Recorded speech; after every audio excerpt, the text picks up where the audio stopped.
갈릴리 교회에게 참 감사한 게 있어요. 2014년도에 제가 여러분 이 자리에 왔을 때 저는 굉장히 충격을 받았어요. 왜냐하면 제가 한 분을 만나고 싶었거든요. 문정순 권사님. 돌아가셨어요. 주일날에 그만. 근데 권사님이 아프리카 오지에 교회를 세워주셨어요. 그 교회는 어떤 교회냐면 완전 그 바오밥 나무 아세요? 굉장히 큰 나무가 있어요. 이게 하늘 이렇게 위로, 와, 정말 이렇게 큰 나무가 있나? 사람이 껴안아도 이렇게 대여섯 명 껴안고 이렇게 큰 나무가 있는데 그 모래길이 많은 그 나무가 있는 동네에 목사님이 찾아왔어요. 교회 좀 지어달라고. 교회가 있었어요. 근데 이거는 바람이 훅 하면 날아갈 그런 교회였어요. 그런데 튼튼한 벽돌로 나무집이 아니라 교회를 짓고 그 교회에 아이들이 예배드리고, 그리고 제가 몇 년 전에 한번 갔다 왔어요. 그 성경책을 들고 찾아갔다 왔어요. 교회가 여전히 살아있더라고요. 건재하더라고요. 우리 문 권사님은 하늘나라에 계시지만 그분이 흘리고 간 그 사랑의 나눔은 여전히 살아서 영혼을 살리고 있어요. 그 동네 이름이 만길리예요. 만길리. 외우기 쉽죠? 만길리. 한국 이름 같죠? 꼭. 근데 만길리예요. 양춘리 같이 만길리. 그런데 그때 제가 이곳에 왔을 때 여러분이 또 저에게 큰 힘이 되어주셨어요. 당시 제가 어떤 일을 했냐면 성경을 보급하는 일을 했어요. 제가 설교를 하는데 글쎄 제 앞에 계신 분 중에서 성경책을 가지고 있는 분이 딱 한 사람밖에 없었어요. 그때. 왜냐하면 성경책 하나 값이 5달러인데 대부분의 사람이 한 달에 하루에 0.5달러, 한국 돈으로 600원도 못 벌었어요. 근데 그것도 600원을 벌면 그걸 가지고 봉지쌀 사야 되고 야채 사야 되고 계란도 사고, 그러니까 먹고 살기가 어렵잖아요. 그러니까 성경책 사기가 어려웠는데 그때 여러분이 사랑의 후원을 해주셔가지고 그때 지금 아줌마들이 다 성경책 한 권씩 다 있습니다. 저는 마다가스카르의 딸라따마띠라고 하는 작은 그 금천구와 같은 구는 아니고요. 구와 같은 것인데 10개의 동네가 있는 지역에서 사역을 하고 있어요. 저희 동네는 분위기가 어떤 분위기냐면 한국의 70년대 분위기, 70년대 봉천동 정도의 분위기. 예, 이해가 되시죠? 네. 난곡이나 봉천 같은 분위기였어요. 예, 그런 곳에 살고 있어요. 그게 정말 길에 그 차가 다니고 사람이 다니고 소가 끌고 다니는 마차가 다니는 그런 동네에 살고 있어요. 그래서 차가 2차선인데 소도 다니고 사람도 다니니까 차 다니기 참 복잡한 그런 동네에 살고 있습니다. 오늘은 제가 성경 말씀을 전하고 그리고 선교 현장 이야기를 나누고 또 제가 마다가스카르 앞으로 가서 해야 될 사역에 대한 기도 제목을 나누고자 합니다. 오늘 설교의 제목은 아브라함의 하나님, 이삭의 하나님, 야곱의 하나님이에요. 저는 아브라함과 이삭과 야곱을 통해서 선교에 관한 엄청나게 많은 통찰력을 얻었어요. 아브라함의 삶을 동사로 표현하면 이겁니다. 가라. 약속의 땅으로 가라. 그리고 땅을 밟아줘라. 가라입니다. 하나님은 우리에게 약속의 땅을 말씀해 주셨어요. 그 약속의 땅을 얻기 위해서는 가서 밟아야 됩니다. 여러분 무엇을 얻기 위한다면 그 장소로 자꾸 가야 돼요. 자꾸 바로 움직여야 돼요. 아브라함은 말씀에 순종하여서 갔어요. 선교는 일단 가는 겁니다.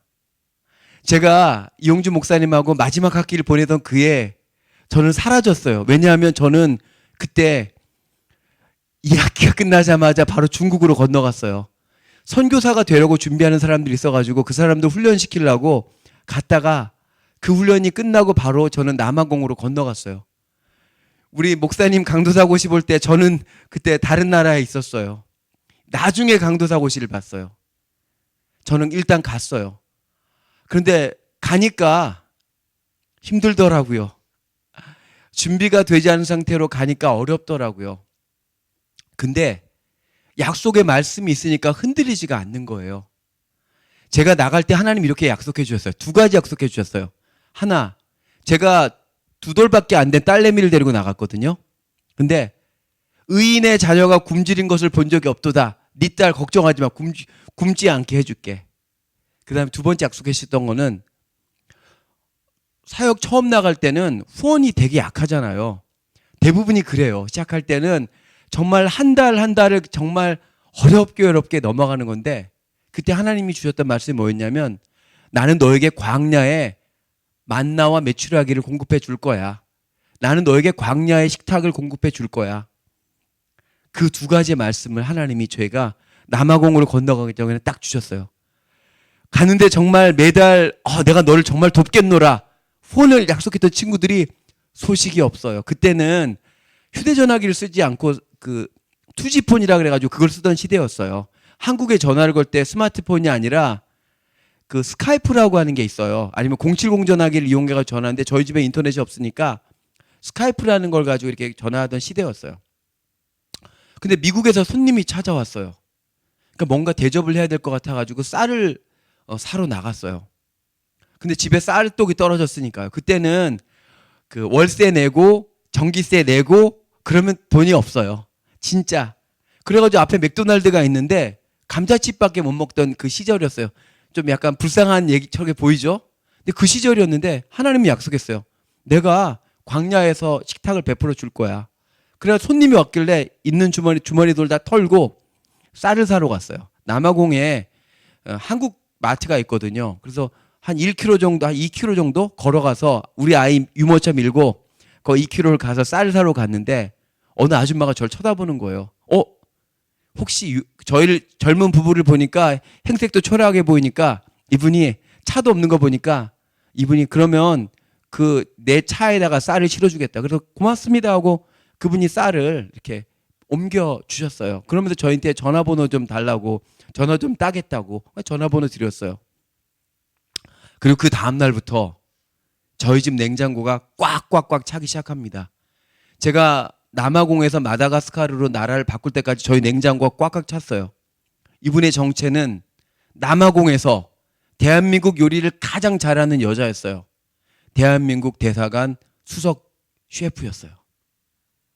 그분이 광야의 식탁을 공급해 주었어요. 그분이 차가 있잖아요.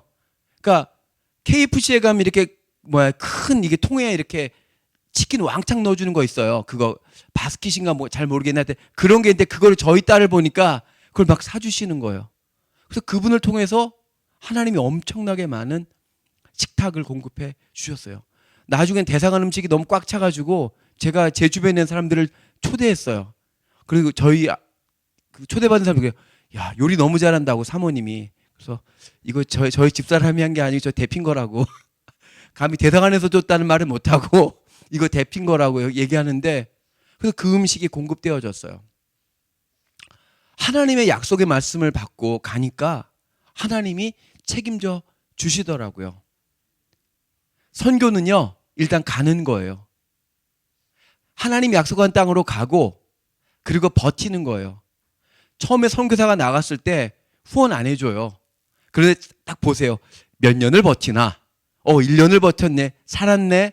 아직도 한국 2년, 3년, 4년 그렇게 살아온 시간들이 벌써 2009년 떠나서 13년의 시간들이 흘렀어요.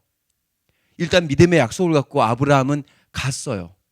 하나님이 약속한 땅을 갔어요. 그런데 아브라함은 약속의 땅을 밟았다면 그의 아들 이삭은 어떠한 사람이었냐면 그의 인생은 우물을 파는 인생이에요. 이삭에게 주신 명령은 정착하라. 뿌리를 내려라. 아브라함은 많이 돌아다녔어요. 이곳도 가고 여기도 가고 저기도 가고 가는데 재밌는 것은 그 아들 이삭은 정착을 합니다. 그 농사를 짓습니다. 그리고 엄청난 경제적 성장을 합니다. 그 속에서 이삭에게는 두 아들이 태어나죠. 에서와 야곱이 태어납니다. 근데 이삭에게 배워야 될 선교적 교훈은 우물을 팔아입니다. 믿음의 우물을 파는 겁니다. 하나님의 약속은 하나의 장소가 있는데 그 장소가 아니면 또 옮겨서 또 파는 겁니다. 그리고 또 파는 겁니다. 그가 너무너무 잘 된 거를 시기한 블레셋 사람들은 그의 우물을 다 흙으로 다 메꿔버렸어요. 그럼 이삭은 우물을 또 옮겨요. 그리고 또 우물을 파요. 그리고 또 잘 지내면 또 블레셋 사람들은 아니야, 이거 내 땅이야. 그러면 또 이삭은 양보합니다. 그리고 또 옮깁니다. 그러면서 세 번째 팠던 우물의 이름은 르호봇입니다. 하나님께서 나의 길을 넓혀 주셨다. 르호봇 뜻은 하나님이 넓혀 주신다는 겁니다. 선교사에게 요청되는 두 번째 거는 그 자리에서 네가 갔던 그 지역에 뿌리를 내려라입니다. 늘 돌아다닐 수 없어요. 어떠한 지역에는 뿌리를 내려야 합니다. 우물을 파야 합니다. 그래야지 약속의 자녀인 이삭은 야곱을 얻을 수 있습니다. 저희가 마다가스카르에서 처음 사역했던 것들은 엄마 사역을 하게 되었어요. 엄마 사역을 하게 된 동기는 뭐였냐면 인구가 2,500만 명인데 전체 인구의 40%가 14세 미만입니다. 그리고 전체 인구의 60%가 25세 미만, 즉 어린이와 젊은이가 아주 많은 나라였습니다. 그러니까 길에 가면 아이들이 막 넘쳐나요. 엄마가 나이가 40인데 애를 5, 6을 낳아요. 예, 어마어마하게 낳아요. 우리 최 권사님 시대도 그렇게 많이 낳으시나요? 예, 그런 시대, 예, 그런 나이 때 엄마들이, 근데 사실은 우리 사모님 연세 정도 되신 분들이 아이가 5명인데 할머니야. 그 좀 그렇죠? 예, 그러니까 그런 나라인데 가만히 보니까 그 아이들을 섬기기 위해서는 엄마를 잡아야겠다는 마음을 주셨어요. 여기에서 사역을 제대로 하려면 엄마를 잡으면 아이들을 잘 도울 수 있겠구나. 그래서 엄마를 돕는데 하나님이 저희들에게 사람을 붙여 주셨어요. 어떤 사람 붙여 주셨냐면 그분은 과부예요. 그분은 자녀가 없는 분이세요. 그래서 2아이를 입양하셨어요. 그분은 과부이신 그분이 2아이를 입양한 목사님 사모님, 훌륭한 목사님의 사모님이셨어요. 그분이 동네의 어려운 엄마들을 모아 주셨어요. 30명을 모았어요. 근데 언제 시작했냐면 하나님이 기가 막히게 기억하기 좋은 5월 8일이에요. 여러분 5월 8일이 무슨 날이죠? 예, 어버이날. 기억하기 좋아요. 어버이날 엄마들 30명을 모으고 마마스쿨이라는 학교를 시작했어요. 마마스쿨? 엄마들 학교? 3명이 뭉칩니다. 저하고 저의 집사람 그리고 지금 80을 달리고 있는 할머니 선교사님 3사람이 뭉쳤어요. 저는 말씀을 가르쳤고요. 저희 집사람은 영양사 출신이에요. 그래서 실생활에 도움이 되는 영양과 보건 이런 것에 관한 지식들을 가르쳤고요. 할머니는 대한민국에서 식당만 2번 망하신 경험이 있는 요리를 잘하시는 선교사님이셨어요. 그러니까 요리 너무 잘해요. 진짜 그 집에 가면 김밥 천국 수준으로 모든 음식이 빨리 나와요. 야, 요리를 정말 잘하는. 그래서 우리 셋이 뭉쳐가지고 엄마들을 대상으로 마마스쿨을 시작하게 되었습니다. 그런데 저희가 그 땅을 정착하기 위해서는 그 사람들의 상황을 알아야 되잖아요. 근데 한국교회 목사님을 보면서 배웠어요. 신방을 가자. 그래서 저희가 마마스쿨에 있는 모든 학생의 집을 다 방문했어요. 학생은 엄마들이에요. 야, 집에 가니까 그 집은 전기 없죠. 물 없죠. 호롱불 켜는 것처럼 양초 켜고 사는 그런 집에 살고 있어요. 우리 돈으로 월세 5,000원. 예. 전기 나오는 집은 월세 10,000원. 예. 그 전기도요. 저녁 6시부터 새벽 4시까지. 그런데 같이 있는 세입자 중에 한 명이라도 전기세를 내지 않으면 그 다음 달부터 그 같이 살고 있는 다세대가 전기를 다 못 써요. 그런 동네예요. 그러니까 이제 딱 가면 이 집은 얼마짜리구나 우리가 알 수가 있어요. 하도 그 신방을 많이 다니니까. 그럼 그 엄마들 집을 하나하나 방문하고 신방했어요. 신방 갈 때마다 우리 신방대원들은 준비했어요. 먹을 게 없는 사람들에게 쌀을 사가요. 쌀 한 1kg 사가고 그다음에 설탕 같은 거 사가고요. 양초. 전기가 없으니까 양초 사가고요. 또 한국에서 어떤 분들이 태양광을 선물해, 그 태양열 있잖아요. 태양열 랜턴. 그러니까 태양에다 내놓으면 랜턴처럼 킬 수 있는 거. 태양열 랜턴. 그런 거를 선물할 수 있었어요. 엄마들을 대상으로. 그러니까 이제 점점 그들의 세계들을 이해하게 되었습니다. 그러면서 저희가 기도하는데, 하나님, 그렇다면 이 엄마들을 위해서 우리가 어디에 정착을 해야겠습니까? 그래서 10개 동네가 있었어요. 그 딸라따마띠 그 구 안에, 금천구 안에. 근데 제일 못 사는 앙카디브리라고 하는 마을이 있어요. 그 앙카디브리라는 마을 완전 흙벽집 아세요? 흙돌집. 그러니까 진흙으로 지은 집이에요. 집들이. 그러니까 이 비가 많이 오면 쓸려. 벽돌도 아니고. 그렇게 살고 있는 어려운 동네인데, 그 동네가 어떤 동네였냐면 사람들이, 범죄자들이 나오면 도망가는 동네예요. 경찰들도 무서워하는 동네인데 저희가 거기서 마마센터를 시작합니다.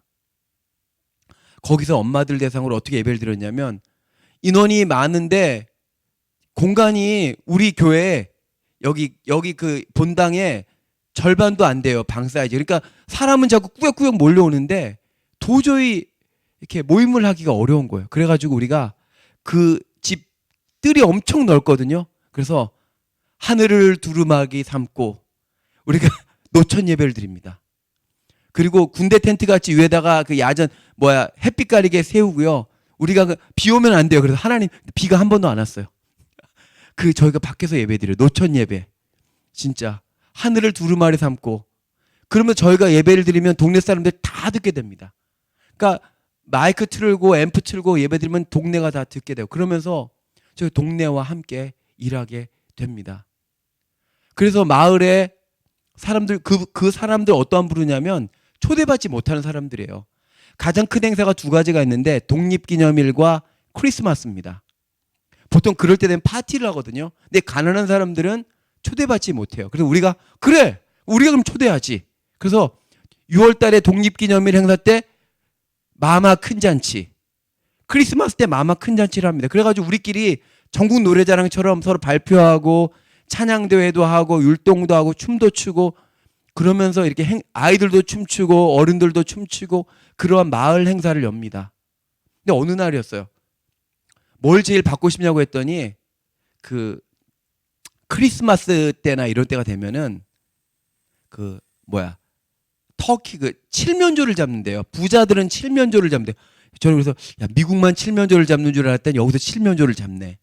추수감사절 때 칠면조 잡자는데 그건 부자들 이야기고, 그럼 당신들은 뭐가 필요하냐 그랬더니 닭을 먹고 싶대요. 닭?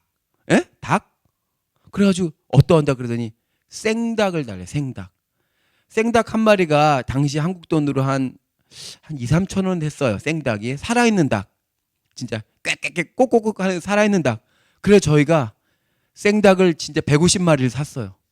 한국에 요청했어요. 여러분 치킨 시키는 그 값으로 3마리는 1인당 3,000원씩만 저에게 패스해 주시면 저희가 생닭을 선물할 수 있어요. 그래서 크리스마스 때 저희 완전 닭 냄새 끝내주거든요.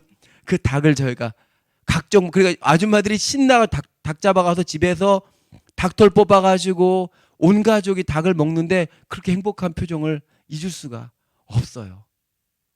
그런데 중요한 거는 우리가 엄마들을 돕는 거가 목적이 있지만 엄마보다 누굴 돕는다고 아이들을 도와야 되잖아요. 근데 부모님들의 가장 큰 소원은 우리 아이가 학교 잘 가는 거예요. 맞죠? 옛날에 여기 딱 보니까 중학교 고등학교 이렇게 다닐 때 등록금 못 내가지고 이렇게 들볶임을 경험하신 세대가 보이는 것 같은데, 거기가 그래요. 등록금을 못 내면 학교에 올 수가 없고, 또 학용품을 준비하지 않은 선생님이 엄청 애를 때리고 무시하고 그러는 나라예요. 그래서 어떻게 하면 엄마들의 소원을 이루어줄까 하다가 학교를 보내달래요.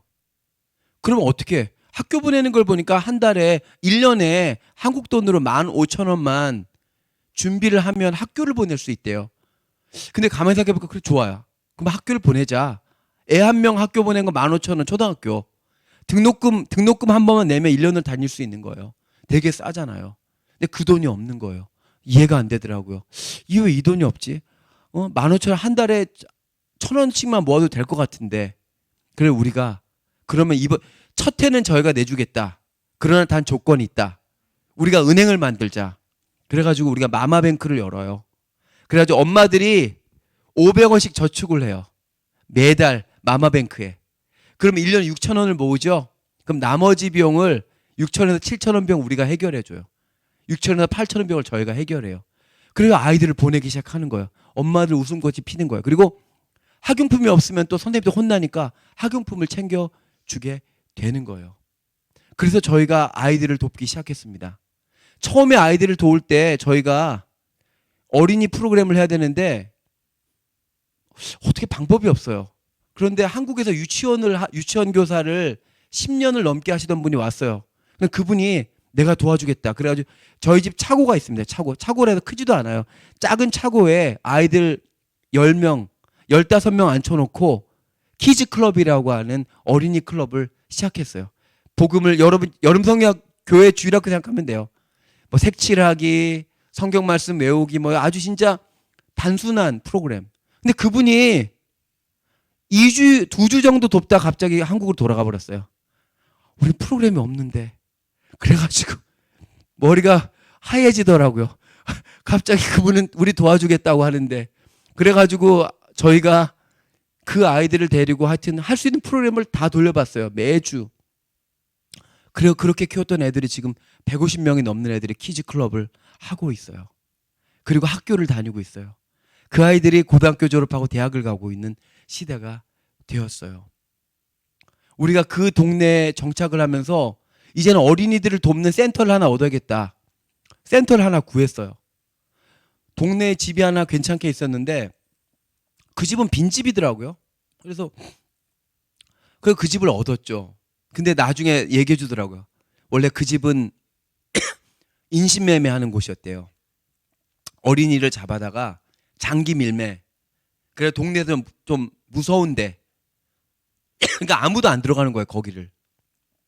또 우리가 외국인 얘기도 안 해줬어. 우리가 들어간 다음에 얘기해 준 거야. 근데 그 인신매매하는 장소가 지금은 엄청나게 많은 아이들을 교육하는 곳으로 바뀌었어요. 도서관이 되고요. 그 아이들이 동네 아이들이 바꿔주는 곳이 되었어요. 저에게 자꾸 학교에 아이들을 보내니까 근처 초등학교 교장 선생님이 궁금한 거예요. 찾아오셨어요. 우리 학교 학생들이 굉장히 많은데 한 반에 애들이 한 100명 정도 돼요. 안 믿어지죠? 선생님은 짝대기를 들고 있어요. 엄청 무서워. 그러니까 때리거나 거의 그리고 교과서 없어요. 선생님이 칠판에 적어준 거 종이에다 받아 적어야 돼요.